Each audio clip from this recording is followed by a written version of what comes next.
Buat apa tu? Hari ni, cikgu nak kongsi sesuatu. Jom masuk kelas cikgu.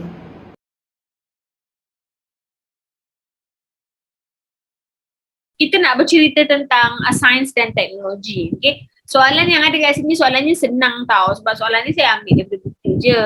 Soalannya senang. So ada banyak lah benda. Cabang-cabangnya tu banyak. Okay? Cabang sains dan teknologi tu banyak. Okay? Sains dan teknologi ni dia besar. Kita ada sains dan teknologi dalam bidang pembinaan. Yang teknologi kalau dalam pembinaan ni yang sekarang ni dia orang gunakan slab ataupun batu sekeping je untuk nak buat macam rumah ke. Dia tak gunakan banyak batu lah sekarang ni. Dia gunakan bentuk and then dia ikat-ikat. Okay? Untuk pembinaan and then perubatan. Perubatan ada dekat dalam buku teks. Alright, and then kita ada sains teknologi makanan. Makanan ni termasuklah cara nak mengetin, menghasilkan makanan, nak buat segala-gala benda, preparation. And then kita ada komunikasi. Komunikasi ni termasuklah yang kita belajar sekarang ni, teknologi maya lah, apalah, 5G tu semua termasuklah komunikasi. And then kita ada peralatan. Peralatan ni yang paling tu thermometer lah, TM6. Apa lagi? Computer riba ke, sekali lah tu dia masuk dalam peralatan. And then dia ada kejuruteraan. Okay, kejuruteraan ni kalau yang paling latest tu yang diorang buat vaksin tu. Vaksin tu dia dalam kejuruteraan plus pembinaan. Sebabnya benda tu dihasilkan kat dalam lab kan. So dia memerlukan kejuruteraan orang yang pakar untuk membuat vaksin-vaksin tu. Vaksin tu bukan boleh terjadi sendiri tu. Pengangkutan ni awak boleh rujuk kepada Tesla lah. Yang ini ialah jenis tau. Yang saya buat ni ialah jenis. Jenis. Dekat setiap jenis tu akan ada kebaikan dan keburukan. Kita pergi kat satu kelas senang. Katakanlah saya ambil tentang makanan. Okay, teknologi makanan. Kebaikannya ialah makanan akan tahan lebih lama. Keburukannya ialah produk tidak segar kerana menggunakan bahan kimia tertentu. Untuk makanan ni, teknologi berkaitan makanan, dia tentang pembungkusan, cara penyediaan, pemprosesan. Okay, sekarang ni saya nak awak cari at least 4 kebaikan teknologi makanan dan 4 keburukan teknologi makanan. Okay, kita dapat daripada Jasmine, dia tulis. Kebaikan memudahkan penghantaran makanan, mengurangkan pembaziran makanan kerana boleh simpan lebih lama. Betul lah tu, memudahkan penghantaran. Sebabnya bila kita ada teknologi macam harum manis, dia dah lepas dia harvest, dia terus masuk ke dalam kotak dia tu beberapa kilo tu and then dia terus hantar. Bila pihak pejabat pos dapat kotak yang harum manis tu, dia akan delivery in one day. Maksudnya hari ni hantar, esok sampai macam tu. Ataupun paling lama 2 hari. Kalau tak, buah tu rosak. Lah, mengurangkan pembaziran makanan tu sebab contoh kan macam orang dalam industri nenas, okay? Nenas, dia punya nenas tengah-tengah dia ambil tu, dia jual pula dia punya kulit-kulit tu untuk jadi makanan kepada ternakan, hewan ternakan. So, tak adalah pembaziran. Gitu. Cikgu tukar sikit. Mengoptimalkan bahan mentah. Maksudnya tak ada pembaziran lah. Okay. Pasaran produk yang lebih luas. Sebabnya sambal belacan pun boleh ada dekat UK. Contoh macam tu. Bentuk dan warna yang menarik. Okay. Kita cerita pasal dia punya isi dulu. Warna dan rasa yang sedap. Sebabnya dia tambahkan pewarna dan juga perasa. Mengurangkan masa penyediaan makanan, yes, betul. Macam spread kan, tuna spread tu. So, jadi jimat lah, tak payah nak lengit-lengit apa semua. Ini bahan kimia seperti makanan, pewarna yang boleh mendatangkan penyakit, yes. Produk tak segar kerana menggunakan bahan kimia. Sama tu tadi risiko, yang ini adalah risiko penyakit daripada penggunaan bahan kimia. Sekali lagi, dia menjadi salah satu persaingan kepada pembuat ataupun pengusaha makanan. Right. Lagi apa keburukan dia? Apabila sudah ada terlalu banyak teknologi, kat sinilah kurangnya peluang pekerjaan. Sebab semua mesin dah ambil. Nak bungkus, semua dah lalu mesin je.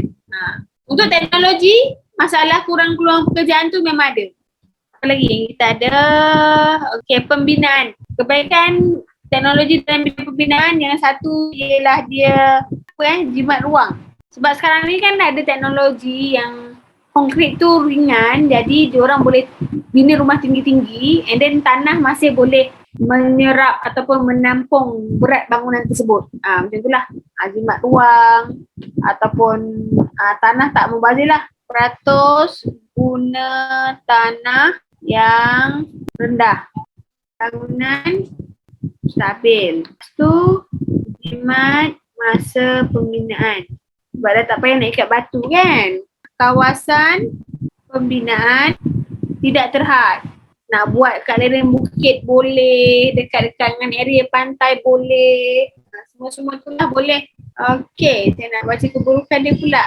Yes, betul. Pencemaran bunyi akibat penggunaan mesin.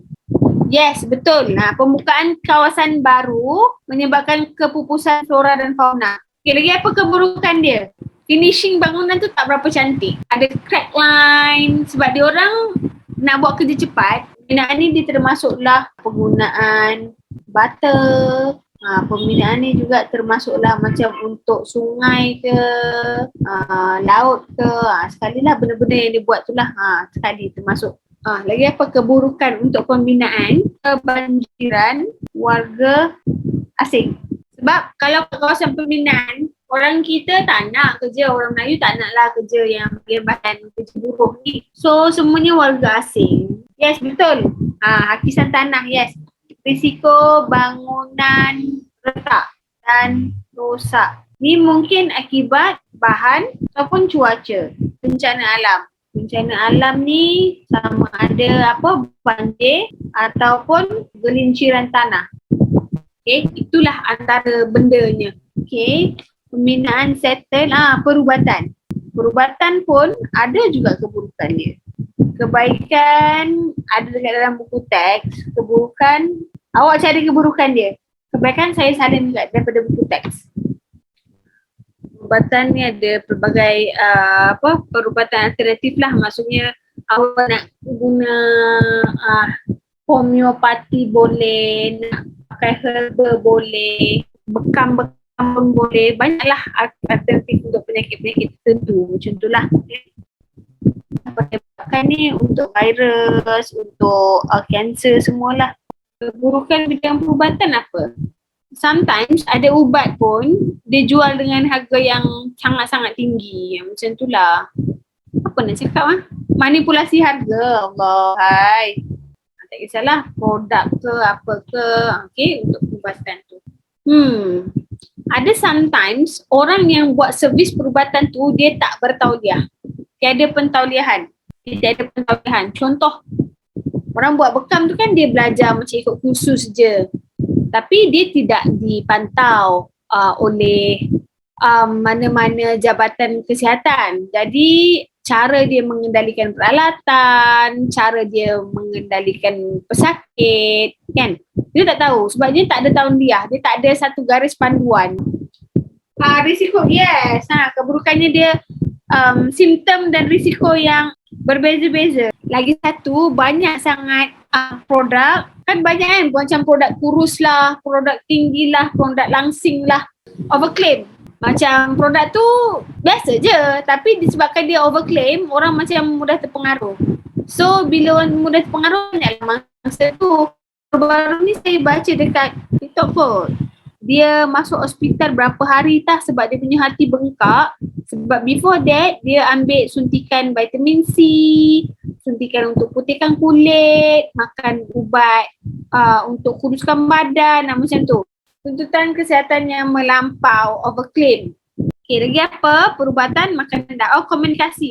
Komunikasi ni banyak buruk kot saya rasa. Bahaya dia radiasi kepada kesihatan. Yes.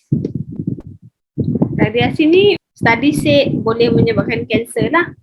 Lagi keburukannya ni, kalau komunikasi ni dia menyebabkan penyebaran berita palsu. scam ke apa ke. Scam boleh? Berita palsu. Keburukan dia lagi penipuan, buli cyber. Buli cyber ni boleh terjadi dalam telefon, dalam komputer, macam-macam buli cyber ni kan. Kalau adik-adik awak kan dah pandai buka game apa semua, dia akan menyebabkan ketagihan. Bila dah ada ketagihan akan menyebabkan masalah kesihatan. Masalah kesihatan ni contohnya ialah rabun. Selain rabun, dia menjadi penat, kurang fokus. Signal lah. Yes, betul. So kadang-kadang masalah komunikasi ni tiada liputan. Macam saya lah ni, tiada liputan rangkaian. Kalau kebaikannya banyaklah. Membolehkan PDPR, urusan kerja dapat dilakukan. Apa lagi kebaikan komunikasi yang menghubungkan tu macam biasalah, penyimpanan awan, cloud data.